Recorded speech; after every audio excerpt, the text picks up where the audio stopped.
Par une chaude matinée du 1er décembre 1948, sur une plage ensoleillée de la ville australienne d'Adélaïde, des passants ont découvert le corps sans vie d'un homme d'environ 45 ans.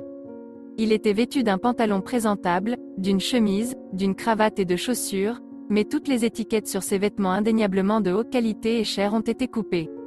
Tout d'abord, il a été décidé de conserver les principales preuves, et le 10 décembre, 10 jours après la découverte, le corps de l'inconnu a été embaumé.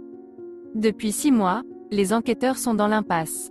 N'arrêtez pas la controverse sur les causes du décès, des dizaines d'appels d'Australiens, qui ont reconnu le défunt à partir de la photo, ne trouvent toujours pas de confirmation. Le 6 juin 1949, près de 6 mois après la découverte, lors d'un des examens répétés du corps du défunt, un morceau de papier plié a été retrouvé dans la poche secrète de son pantalon, contenant une étrange inscription Tamam Shud.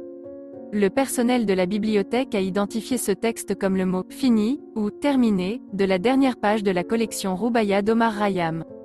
La publication était extrêmement rare, déjà publiée en Nouvelle-Zélande, mais son propriétaire s'est avéré être d'une simplicité déprimante, un médecin ordinaire d'une clinique voisine, qui a trouvé un livre sur le siège arrière de sa voiture le 30 novembre 1948, littéralement quelques heures avant la mort présumée de l'inconnu.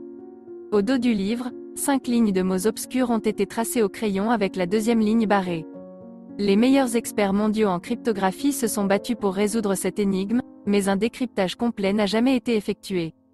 Depuis plus de 70 ans, des passionnés du monde entier tentent de trouver des explications à la mystérieuse histoire de l'homme Tamam Shud, et d'en comprendre les détails.